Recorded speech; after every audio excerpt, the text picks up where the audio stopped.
You're listening to Out of the Box with Rosie Tran. Out of the Box is sponsored by hugmetease.com. Spread love, give a hug, hugmetease.com. Guys, check us out on Stitcher, iTunes, and SoundCloud, and leave us a positive comment or click on the subscribe button. It really, really helps us out a lot. And I just want to thank everyone for the positive feedback for the last few episodes. I've been getting a lot of great positive emails. And as you guys know, I love positive emails, but what I love even more is when you guys go on iTunes.com, Out of the Box Podcast, and leave a positive comment. That helps us out so much more than an email. And I do appreciate the emails and I love them so much, but the positive comments help our rankings and then that helps out the podcast. So if you really enjoy the podcast, that's a great way to support us in lieu of donating. So I am excited today, as always, because I have some amazing guests for 2015. And this guy is a favorite from 2014. He is now a Out of the Box regular and the first person to be invited back. He has a new book out, Jake Desyllas. Jake, how are you? Hey, Rosie, I'm great, thanks. Thanks so much. I'm honored to be the first person to be invited back. Wow, that's awesome. Well, the other guests have been awesome, but I've just had so many guests in the queue and lined up that I haven't been able to invite some of my favorites back from last year. So I was actually tweeting at you about tiny houses. Yeah. And then I was like, I should have Jake back because I think he has a new book. Yeah, that's right. I actually released this book just in 2014, but I'm really pleased with it. It's called Becoming an Entrepreneur, and it's about how to find freedom and fulfillment as a business owner. And now that I've got that one out, I've also just finished another one, which I haven't published yet. But so since I last spoke to you, I've got one book published and another one on the way. So you've got the writing bug bitten you. Definitely. I wanted to mention, I know this doesn't have anything to do with you, but I wanted to mention the tiny house movement because it's something that's in line with what you preach. And, you know, it's not for everyone. It's definitely unique. I don't know if you were able to look into it, but a lot of people are downgrading to the simple lifestyle because they're just tired of the overconsumption, the rat race, and they want to live a simpler life. And the reason I bring this up is because last time I talked to you, you're back in the UK, but you had left the UK and gone to Mexico, and you were telling me that you just had all this crap back in the UK, and you were like, I don't need this. Yeah, absolutely. And yeah, I'm since we spoke, I've gone even more minimalist, and I'm now in the process of selling off everything. My wife and I are going to travel the world permanently, or at least indefinitely. And so we decided, you know, we spent the last couple of years going abroad and coming back to the UK. And as we talked about last time, just realizing that we had all this stuff in storage that we just don't use and we just don't need and we just didn't miss either. And we had such an amazing time living in Mexico and traveling. And given that I write and my wife has a website and she works online too, we don't need to be here. So we're planning on going just completely minimalist. We're getting rid of everything. I wanted to ask you about that because you said you just put everything in storage. Now, what are we talking about? One storage unit? Are we talking about multiple storage units? I mean, you're an above average guy, but you know, obviously the stuff is probably what average people have. How much crap is really just totally unnecessary? Oh yeah, no, it was a van load of cardboard boxes and other things that we put in one storage unit. We just kind of hired a guy who had a lorry and stuck it all in there and put it in a storage unit. And it was just, you know, it's stuff that you accumulate over time.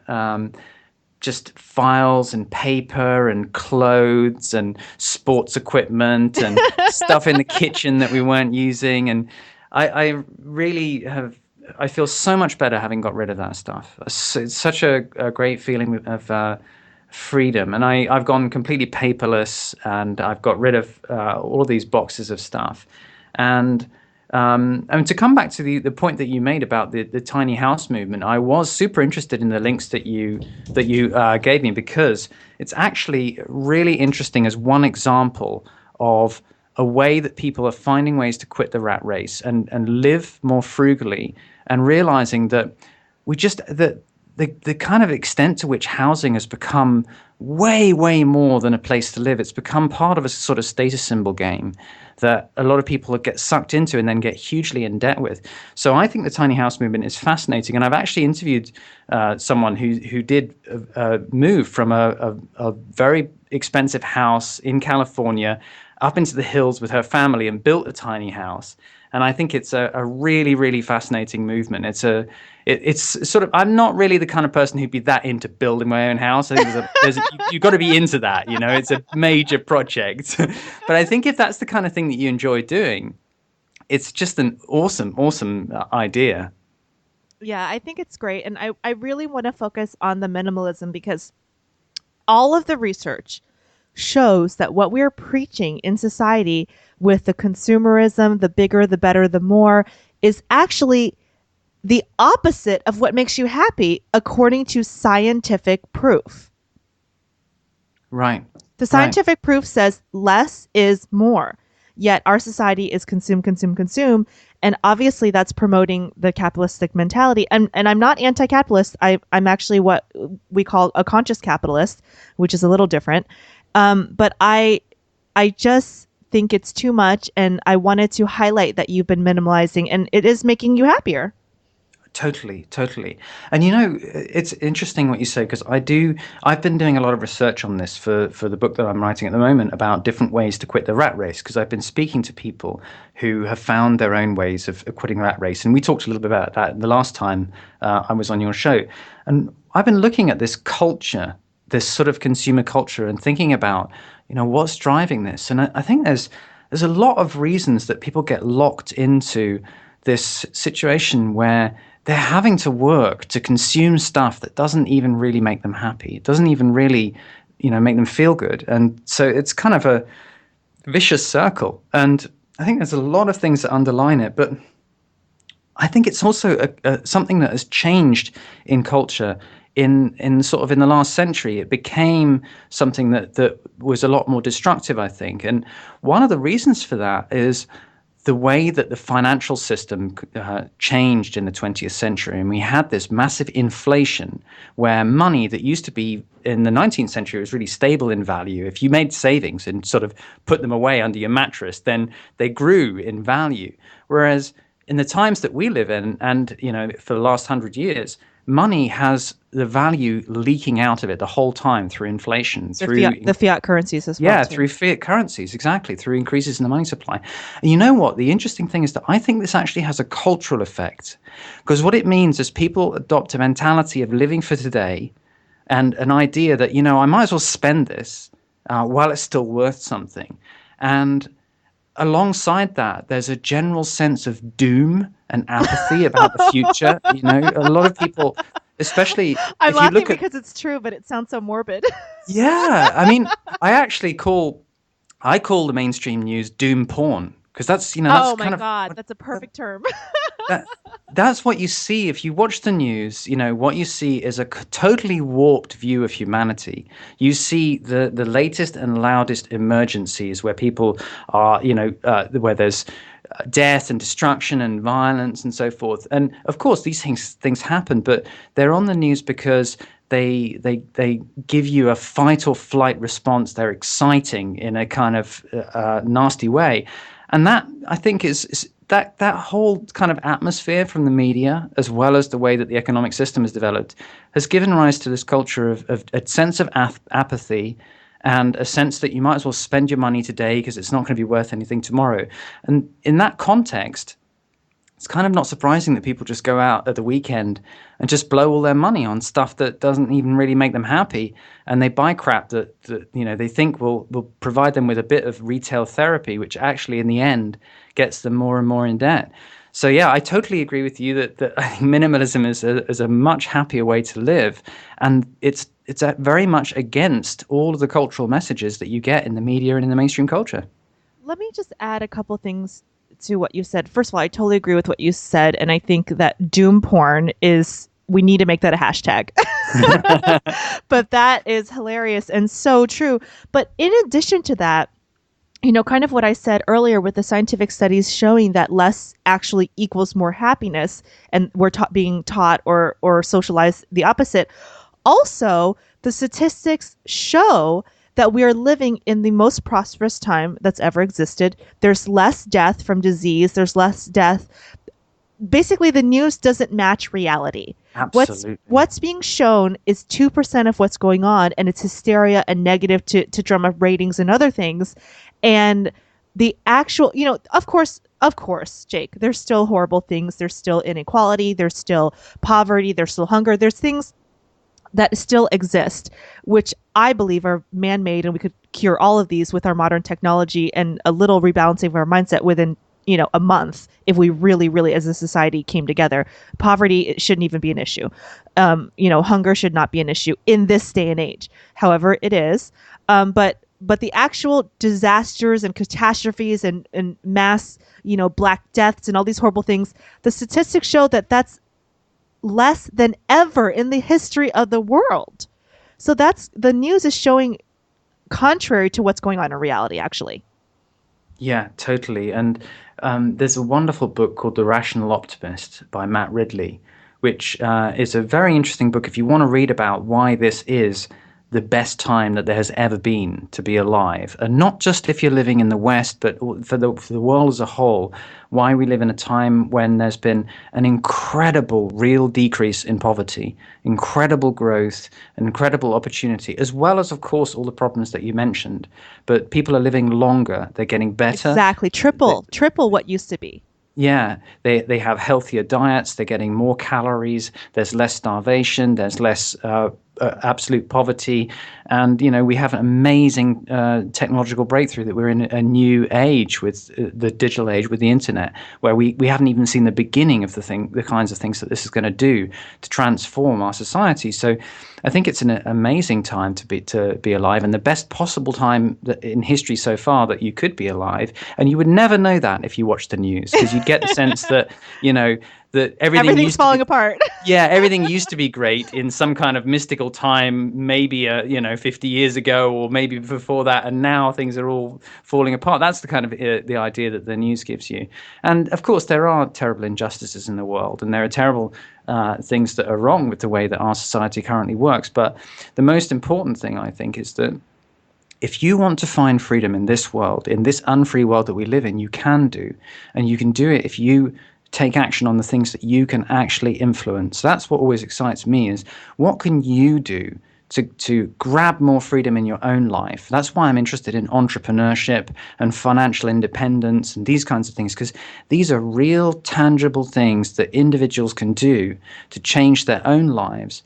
Whereas if you let the media set your agenda of what you're thinking about, and you worry about global events that you have no influence over, or even national political events that you have no influence over, then it totally disempowers you, and it puts you in a situation where you feel like you are the victim of forces outside your control. And that's the mindset that I really want to try and, do my part to change in whatever way, small way that I can, by talking about things like entrepreneurship and financial independence and minimalism, because these are the things that you can actively do to change your life and they affect your life 100% instead of complaining about the government or complaining about whatever else that you can't control.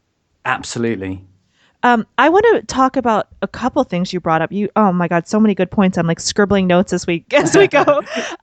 So this has to do with entrepreneurship and has to do with the minimalism I'm talking about. And it was a point that you didn't touch on, but is related to what you're talking about, which is the psychological association. So with the entrepreneurship, I want to mention to anyone listening that it is purely a psychological roadblock. I just read a scientific study that said statistically, the Western world is the 1%. So even if you're only making $30,000 a year or $20,000 a year and you think I'm so broke, you are literally in the 1% of the world population as far as finances and money. And especially in capitalistic society, there's so many chances for you. And with the internet, as you mentioned, Jake, I think you said your wife is an internet entrepreneur she has a self-help company, correct? Yes, exactly. So there's so many opportunities, and the only thing holding you back is your own thinking about it. And also with the minimalism, you mentioned, people are buying all this crap, and you talked about the financial industry and also the media. But also there's a psychological attachment that people attach to material objects, and they identify with it. And I think you did mention that with the status symbols. Yes, yeah, absolutely. Yeah, I'm so glad that you mentioned that because actually this is something that is really important to me, this idea of the psychological side. And in fact, that's the reason that I wrote my book, Becoming an Entrepreneur, because there's loads of books out there that help you with kind of really specific things about entrepreneurship, like how to do social media marketing, on how to deal with your accounts and all that kind of stuff. And that's all really important. It's useful, but the psychological side is the real challenge as far as I'm concerned. And what I call it is, it's the question of overcoming your employee conditioning. And I really see it as the way that we're taught in schools to follow leaders and look at the person at the front of the room, and to, for them to be the person dispensing knowledge. What we learn in school is obedience and conformity and apathy. And becoming an entrepreneur, you have to break out of that mindset, because otherwise you take that obedience, conformity, and apathy into the workplace, and you look for the next boss to follow and the next job to tell you, how to live and so forth. And actually, I'm sorry, Jake, I don't want to cut you off, but actually, I wanted to add to your point is that and if you step out of line and become a leader in the traditional school system, you're actually punished in certain ways. Totally.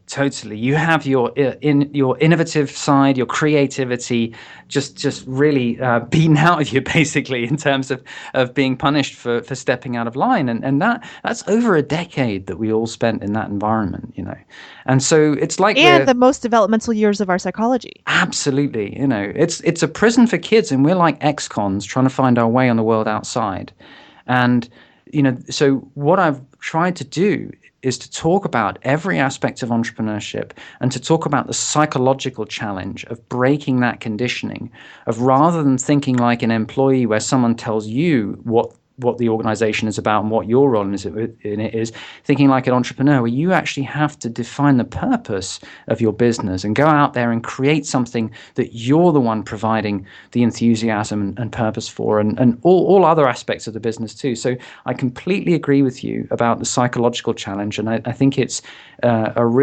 that's the really exciting and interesting thing that you have to do to become an entrepreneur. And the flip side of that is the point that you made about buying status symbols, because I think that very much goes with that obedience and conformity and apathy that we learn growing up. If we don't break out of that psychological mindset, we learn to compare ourselves to others in terms of things like what we're buying and all of this kind of car, what kind of house, how big your house is. Absolutely. And those things will they're never authentic, and they'll never actually bring you closer to your true passion, your true enthusiasm, and the things that are going to make you feel like you're actually living and doing something interesting with your life. And so I think it's so vital to find a way to get deeper and to really connect with who you actually are, psychologically connect with yourself. And there's lots and lots of ways of doing that, but that is such an important part of your journey as an entrepreneur, and as anybody who wants to actually do anything outside that debt-ridden mainstream culture that we all get trapped in if we're not careful. Now, I want to bring up a very important point, because you're talking about being creative, thinking outside the box, being an independent thinker, getting financial freedom, all this stuff, which is amazing. But I want to address another psychological issue that is a major roadblock to a lot of people who are extremely creative, which has been my experience. It's not my belief system, but I've met so many creative people who actually associate financial freedom or money, let's just say money, or financial know-how or savvy with the system, capitalism, et cetera, et cetera. So they have this belief system that, well, I'm going to be a starving broke artist or whatever. I'm going to be a starving broke creative person, because to be financially free is to be part of the capitalistic, money banking system, blah, blah, blah, blah, blah. And that's what I'm morally against, because I'm a creative type. And what you're saying is, no, this financial freedom is giving you the time, the space to be an authentic, true creative person. But I don't know if you've experienced this with creatives. A lot of creatives that I know are against any type of financial know-how, and it actually is contradictory to what their goals are, but it's one of those psychological roadblocks. Absolutely. And I think that again it comes very much from the conditioning about the role of money. And unfortunately, the thing is that there are also a lot of total misconceptions about financial freedom and about what people who are wealthy do with money. Because the kind of what you see in the media is you imagine that rich people are people who, buy Grey Goose vodka and drive around in a Mercedes Benz, and they have a McMansion, and they do all this stuff. And you know what's absolutely fascinating? There's an evil associated with it, I think. Totally, yeah, and to a lot of creative people. Yeah, and not only that they've only got there because they're willing to exploit other people and do that kind of thing. And there's two things I want to say about that. Firstly, that is not the purpose of money for me. The purpose of money for me is freedom. That is what money is for. If you save money, if you earn money and save money, what you're doing is you're buying yourself more freedom. And freedom to do what you want, to pursue your own passion, and to follow your own bliss, basically, to find the things that are going to make you feel like you're doing something creative. And whatever that is, that's got to be good. That's got to be providing a force for good in the world. If you're a creative person, you want to do stuff that you think is good, money is going to allow you to do that. It's not in order to shovel more crap into your storage units. That's not what it's for. But you know what the funny thing is? That's not even what truly wealthy people do. And this is the irony of it, is that if you look at the research, and the best person who does research on this is a guy called Thomas Stanley, who wrote the book The Millionaire Next Door. And he also wrote a book called Stop Acting. I love that book. Yeah. And he also wrote a book called Stop Acting Rich. And what's really fascinating is that he looked at first-generation millionaires, and he looked at their spending habits. And what he found is that it's the millionaires the first generation millionaires who made it, the entrepreneurs, small business owners, they're not driving Mercedes Benz. They drive the most common car for millionaires is a Toyota, right? Which is fascinating. That's perfect, Jake. I have a Toyota. There you go. You've got a millionaire car, Rosie. I'm on track. They don't live in McMansions. And this is the thing, is that the fascinating thing about people who buy status symbols is that they're not truly wealthy. What they are is they're high income, high consumption people. And Thomas Stanley refers to that lifestyle as the aspirational lifestyle. And this so true. That's so true. Everyone I know who is in a expensive German car and they are also swimming in debt over their eyeballs. Yeah, and this is the crazy thing, is that they're doing that to impress other people who they think are rich because they're driving around in expensive cars and living in those big houses too. Those other people aren't rich either. It's like they're all posers trying to impress each other by spending money on stuff. And it's terribly sad, actually, because actually what they're doing is they're robbing themselves of the freedom that they could have had if they'd used that money to be frugal and to actually buy themselves the opportunity to live the life that they want to live and do what they want. And then, for example, what gives me fulfillment is writing books about entrepreneurship and financial freedom and ways to find freedom in an unfree world. That's what makes me feel free. I don't need a McMansion. I don't need to spend money on all that stuff. That's what I'm using my financial independence for. And if you're a creative person and you want to pursue your art, then that's what money can give you, the freedom to do what you want. And the truth is, the other thing about it is that people have an idea that you can only get money if you rip people off, if you exploit other people. And it comes from a mentality where people view the world as being one where it has to be win-lose. That if somebody's got money, it must be because they've ripped somebody else off. And it's just not the case.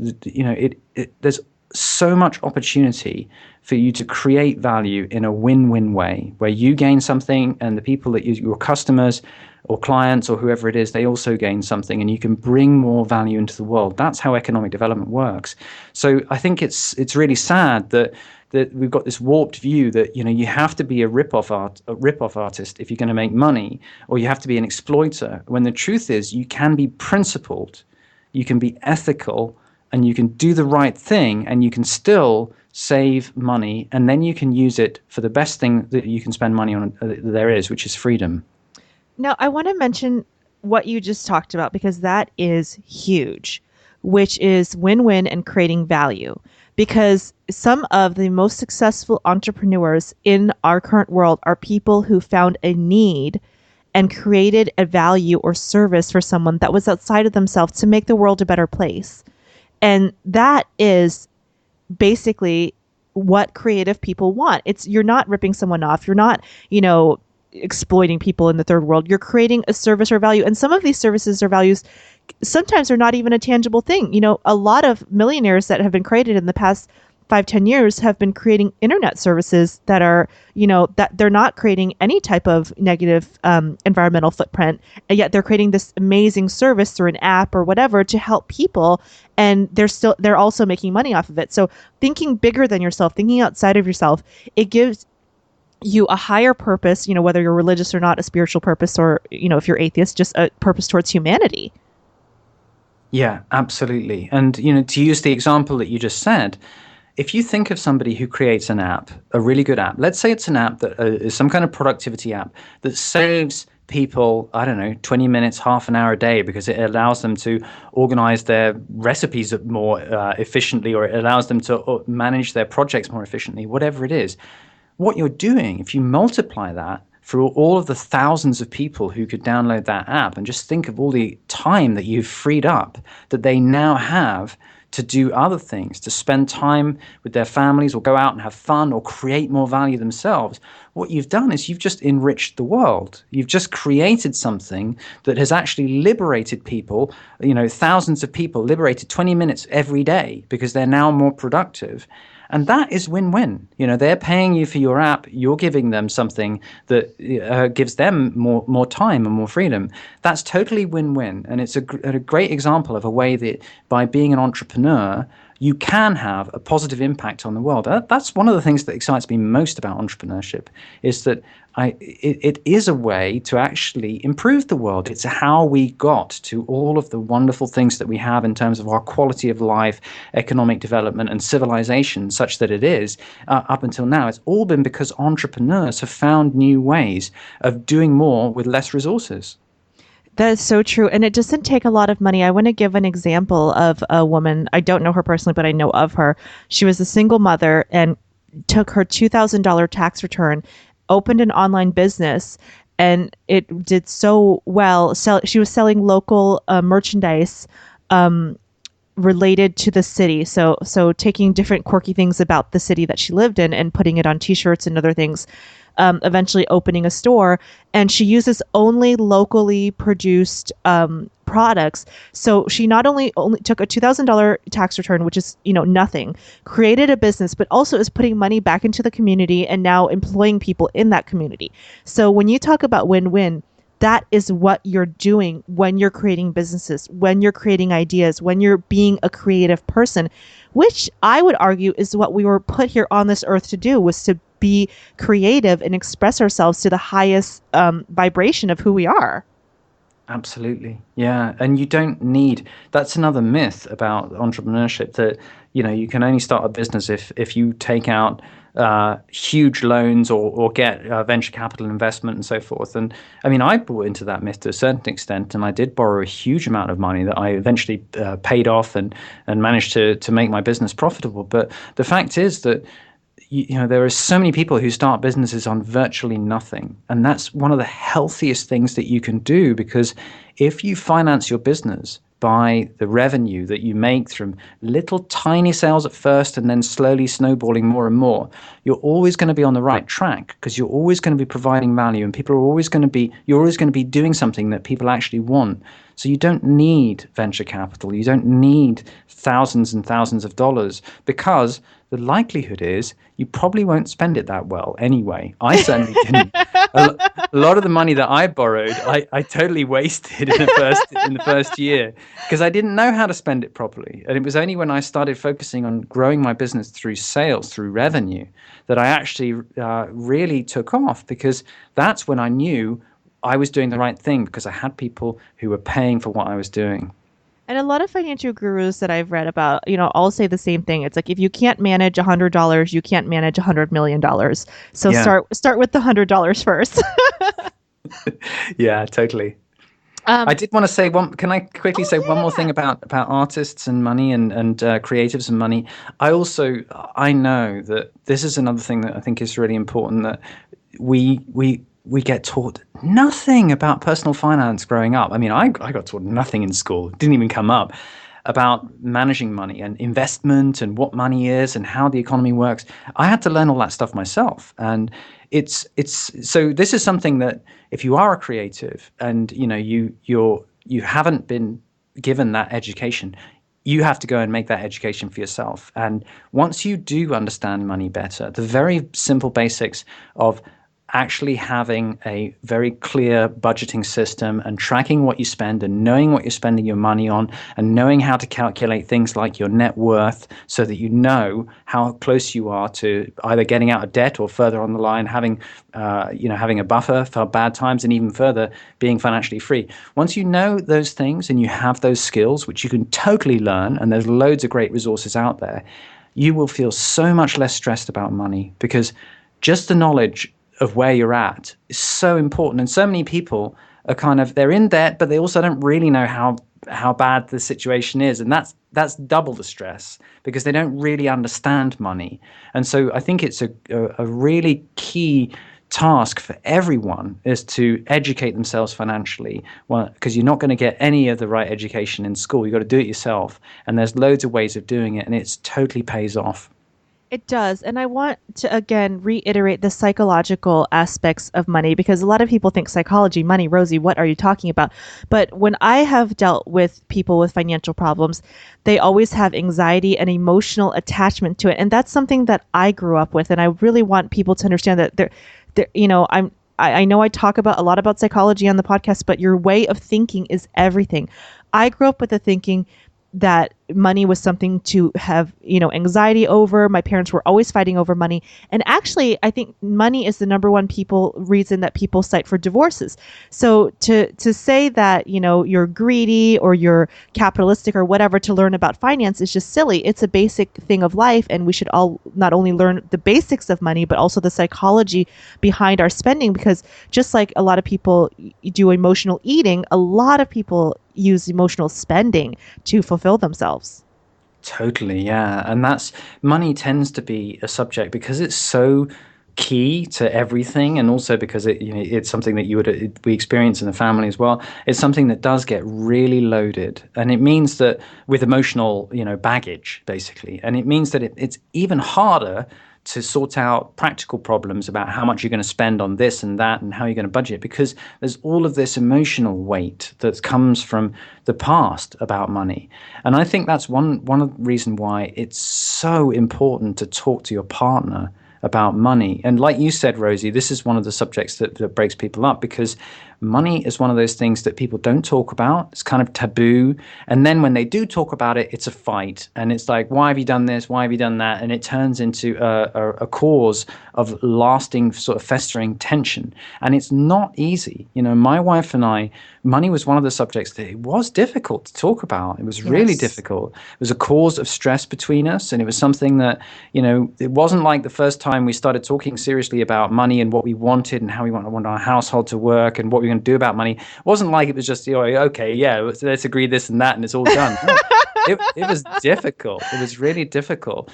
And I just want to say that even though it's difficult and even though it's stressful and even though, you kind of feel like, why are you pushing into a stressful subject? And in the moment, it totally pays off, because if you can get to the point where money is not a taboo and you can actually kind of lose the heaviness of that emotional baggage. Disconnect from it. Yeah. Yeah, yeah. And find a way to be on the same side with your partner about money, so that you're not fighting about it, but you got a shared understanding of, you compassionately understand each other's perspectives and what the emotional stuff is that comes up for the other person, and you can kind of work through that together. If you get to that point, then you have an ally in your financial life. And that's so important, because if you're not on the same page with your partner about money, you're going to fight with each other, and you're also going to get in each other's way in terms of achieving your goals. So I think it's one of those issues that's not just important for your own psychology, but it's super important if you want a happy relationship. And I think a lot of people just avoid the topic. I have so many friends and relatives who say, well, my hubby or wife can't deal with money, so we just split everything evenly. And then there's this sense of resentment, I feel, or I've noticed in these types of Yeah. relationships where they're not on the same page. They just say, hey, you do your thing, I do my thing. As long as the bills are paid, we're fine. But then, the psychology is not just about money, it's about upbringing as well, because a lot of our belief systems that come from finance come from our childhood. So a lot of people feel attacked because the way that they learned about money maybe was unhealthy, and that is associated with their mother or father, and so they feel that you're attacking them if you say, well, this isn't finance, well, that's the way we did it in my household, what's wrong with that? A lot of people get defensive when you go into these core issues about finance, financial freedom. They are attached because of their childhood beliefs, and we got to let go of this, because that is what holds you back. And every single time a topic is taboo, Jake, that is when you have to talk about it, because taboo basically means avoid.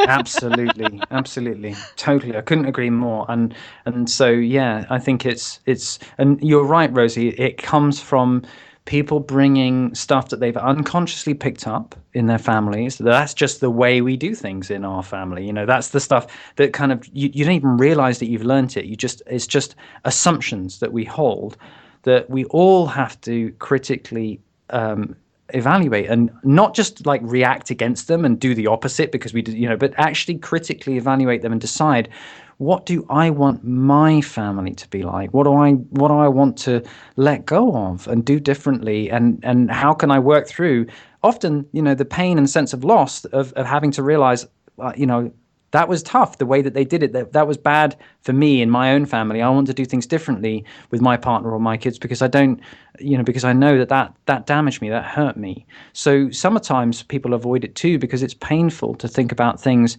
that were kind of dysfunctional in your own family. It's painful to actually acknowledge that, but we have to if we want to break the cycle and move on and have healthier relationships.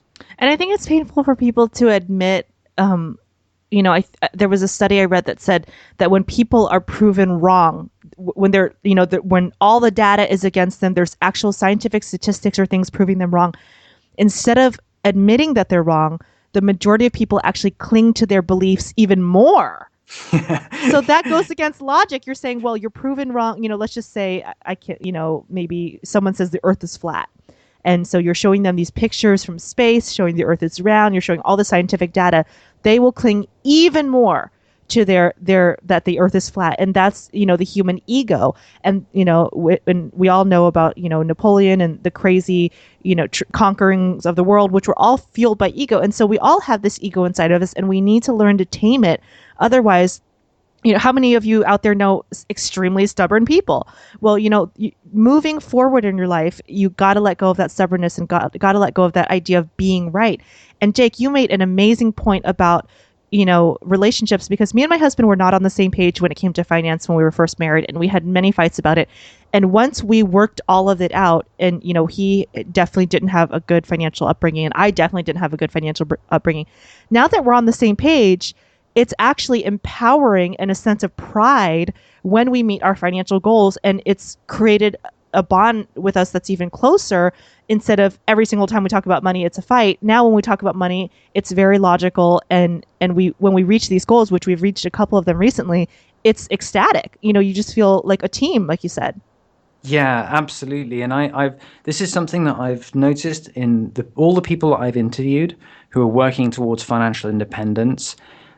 All of them have got supportive partners and supportive spouses. It's so key. And I remember when we spoke last time, you were telling me about the way that you and your husband have worked it so that one of you were able to put one of your incomes into investment and the other income into supporting the household. I mean, that's such an incredible, powerful alliance and a way to achieve your goals together. And I can well understand why it feels good and why it feels like, an achievement, because you're on the same side. And that's such a wonderful thing to have in a relationship. Actually, I feel closer to my wife because we've been able to talk about money and because we're on the same side and we share the same values and we're working towards the same goals. And everyone who I've interviewed who's on the way towards financial independence or has reached financial independence, they all have supportive partners.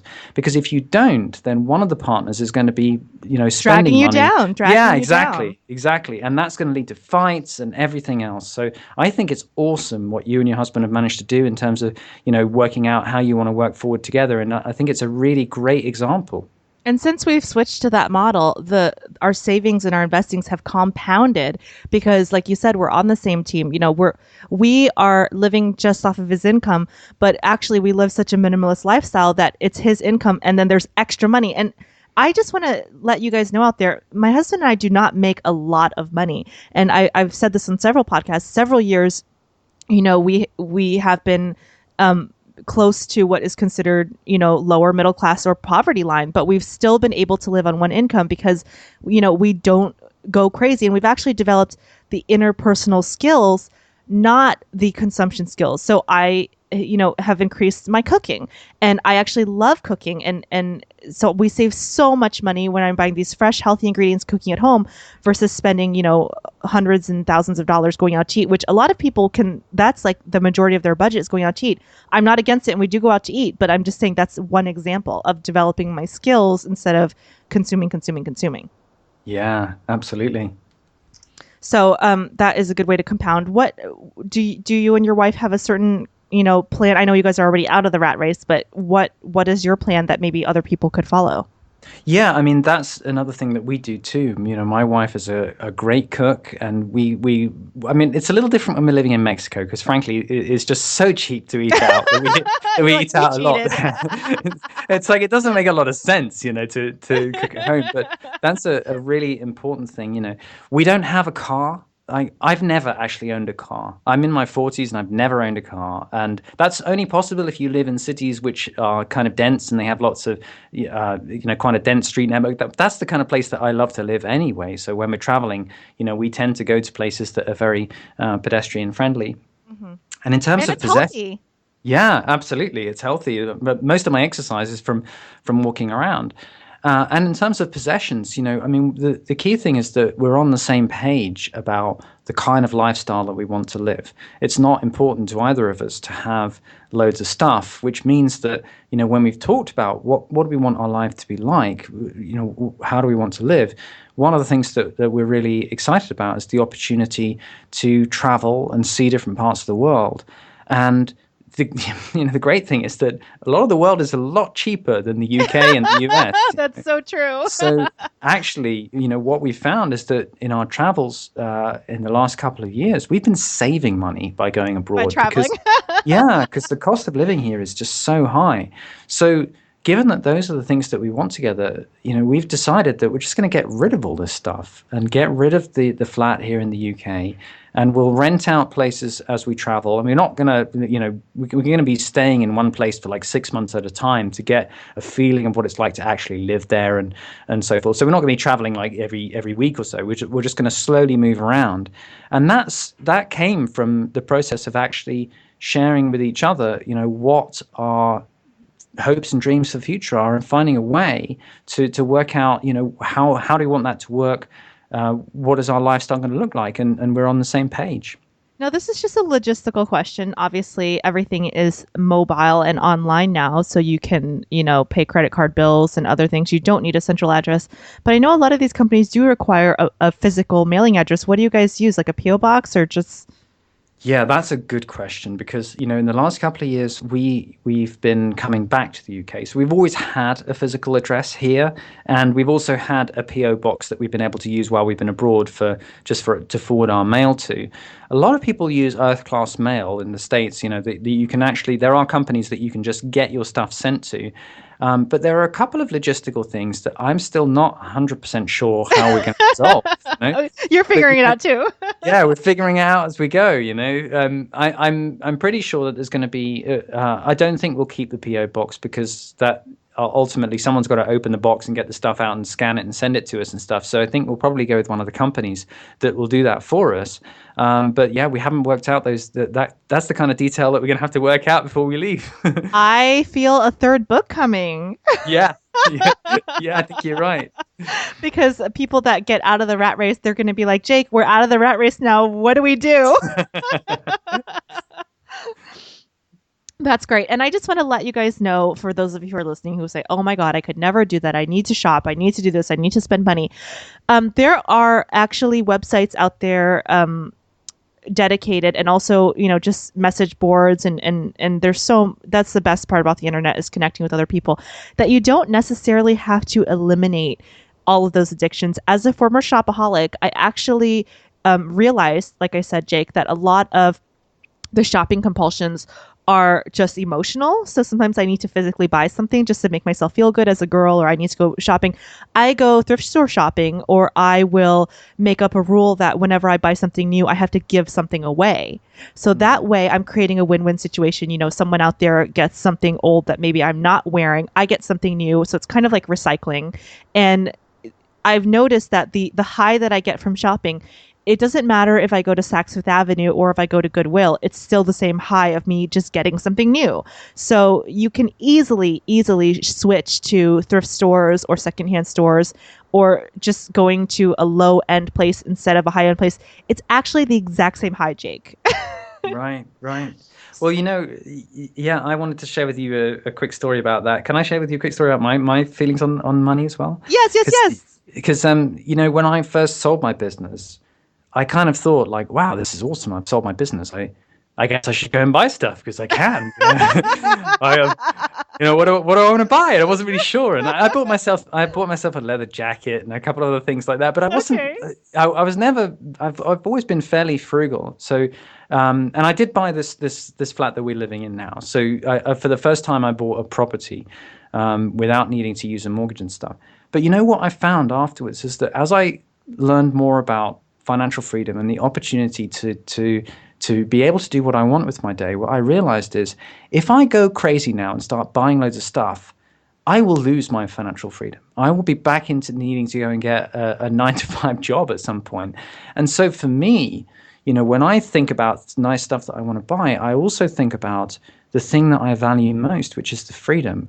And that's what motivates me when I'm downsizing and getting rid of stuff and looking at how we can live really frugally and not spend a lot of money. To stay on track. It's the freedom. I know what the end game is, which is I want us to be able to travel the world and do fun stuff. And I think that applies to every level of freedom that you have. The more you can get rid of debt, and the more you can get rid of stuff and improve your net worth and give yourself financial freedom, the more opportunity you have to live a life that you want. And that's why there's always something that if you go out and buy stuff, then you're always giving away freedom when you do that. And that's the way that I sort of trick myself into thinking about it and motivate myself, is to remember what it is that I'm buying with that money.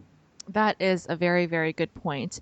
And, I'm not going to say that it's easy, because me and my husband we recently have had a lot of friends upgrading, buying bigger houses, buying certain things. And I'm telling you, Jake, I got bit by the bug a couple times, and I had to snap myself out of it, where I said, well, maybe we should upgrade, maybe. And you get sucked in. Yeah, totally. And then it was about a month where I was like, oh, maybe we should get a bigger flat. Maybe we should go to a nicer place. And I kept going on and thinking about it. My thoughts got really manic. And then I was like, wait a minute. I snapped myself out of it. I was like, we're totally on point with our financial goals right now. And if we do this, we will be actually stepping backwards, not forwards. Kind of what you said. Yeah, absolutely. I know that pull as well. When you see other people and think like, well, I suppose that's the next step. We should go and buy more stuff. But that's the great thing about the internet, is that, this is really motivating for me to be able to talk to you and to hear you having similar values and so forth. And for other people, there are resources out there that they can find, where they can find people through the internet who share their values and find ways of not feeling alone in the process, because as well as I think it's super important to have a supportive spouse and it really helps, but it's also super important to have a supportive social network and friends and people that you can sort of realize that you're not alone in going against the mainstream. Yes, and like I said, it doesn't take a lot. I know if you guys check out thevoluntarylife.com, Jake has a lot of information on there. That's his website. But, again, some of the financial gurus that I've read online and other, out of the rat race thinkers, they'll say, "Oh, well, I got out of the rat race and blah blah blah," but they were making $200,000 or $300,000 a year when they were working a job. I'm like, that's not the average person. But again, my husband and I are very average. He works in IT as a technician. I am a comedian. And we don't make that much money, but we're almost out of the rat race, Jake. 5 more years if we stay on track. So fingers crossed. Awesome. That sounds great. That's excellent. And I've actually interviewed people who have totally average levels of wages. Income. Yeah, and there are people. I mean, obviously, it's easier if you got a high income. If you're doing something like really specialist, then it's easier and it's faster. But there's lots of examples of people who are finding their own way of living more free. And some people don't even pursue financial freedom. Like we talked last time about the unjobbing route, where you find a way to live a lifestyle that's congruent with your values, even though you may not actually have financial freedom. And so there are other ways that you can do it on less money too. And hopefully you'll also, when my next book, the one that I've just finished writing, is going to provide some examples of that, because it's about 4 different ways to quit the rat race and outline some of the options both on higher and lower incomes. Yes, and I just want everyone to know that it's extremely possible, though, because, like I said, a lot of the books I've read, the person was like, "Oh, I'm out of the rat race," yet they were making 200,000 or 300,000 a year, and so it was a lot easier for them. But definitely having a partner in crime helps. So if you have a spouse or boyfriend or girlfriend and you guys are not on the same page financially, that is probably a great step to move forward to. And I'm 31. My birthday just passed, so I will be hopefully retired if we stay on track by the time I'm 35, 36. And I just started in the past few years. That's one of my biggest regrets, was not starting as soon as I got out of college. But unfortunately, I did the typical thing and wasn't aware of some of these issues. But, the sooner you get started, the quicker you can get out. And I want to mention, because you did talk about your second book that is coming out now. And is there a title or no? Yeah, it's 4 Ways to Quit the Rat Race. That's simple. Yeah. And so I've just finished it, and I've given it to my wife and a couple of close friends to give me the first round of feedback, and then I'm going to get my listeners on my podcast to give me some feedback, because that was incredibly helpful last time with my book, and then I'll release it in a couple of months. Okay, so guys, check out that book. It will be released in a few months. And what inspired you to write the second book? Well, really, just the stories of people I've met through my podcast. Because the book Becoming an Entrepreneur is about how I achieved my own freedom through entrepreneurship and through selling a business. And I wanted to find out about other ways that other people have found freedom. And so I've interviewed a lot of people on my podcast and, talked to them about the different things that they're doing. And this book is really putting together all the stories of different people that I've met and talked to who've found ways of finding freedom themselves. And I've put it together and really sort of trying to outline the 4 different approaches that kind of summarizes all the fantastic stories and wonderful people that I've interviewed. So that's what this book is. And you're in it, Rosie. I've got the examples. Oh my gosh, Jake! Yeah. As I said, I think what you and your husband are doing is just really inspirational as a way of working towards financial freedom together. So you're in it, and lots of other people that I've spoken to. Well, I will definitely let everyone know. And guys, there will be a link on outoftheboxpodcast.com to The Voluntary Life and Jake's other endeavors. And hopefully when the book comes out, all of the Out of the Box listeners will go on Amazon. Is that where you're releasing? Yes. Yeah. And check it out. We have to wrap up, but I just wanted to know, what is your next goal? You said you and your wife are looking to move. What city? What's going on with you? Like, what's the next adventure for Jake? Well, it really depends on when we sell this. In terms of where we go next, it depends on when we sell this flat in the UK. Because if it's in the European summertime, then we'll stay in summer. we'll stay here in Europe. If it's in the European wintertime, then we'll go off somewhere nice and warm. So I'm not sure where our first step might be. It might be Berlin, because that's a wonderful city that I know well. I used to live there. Or it might be Thailand or Mexico. We'll have to see. But yeah, the next step is really, this is the big thing for us, is get rid of everything and go on our endless voyage, basically. And I'm really dedicated to writing. I've got a number of other book projects that I'm working on, so I'm going to continue doing that. And my wife's got her website and her coaching business, and she's continuing to do that. And we're gonna try this permanent travel experience and see how it works out. And what is there any type of attachment or fear with the getting rid of everything? You're ready to go? The thing is that because we've been doing this for a couple of years now, I just want to get it done. I'm ready to go. I feel really great about the experience. There was just totally, a lot of doubt and fear and unknowns in the beginning. And, it's taken us, it's been 2 years, but we've been spending 6 months abroad, coming back, spending 6 months abroad, coming back. But now it's got to the point where, having spent that much time away from all my stuff, You're like done with it. Yeah, I'm done with it. And also, the other thing is, okay, so let's say we go traveling and we spend a year living abroad and we think, wouldn't it be nice to have a place, and we made a terrible mistake. Well, we'll come back and we'll get another flat. It's not going to be the end of the world, but this is such an exciting adventure that, even if we do try it and for some reason we decide that, there's lots of big unknowns. For example, we want to have kids, and so that's going to be an interesting thing. How's that going to work, while we're slowly traveling through the world?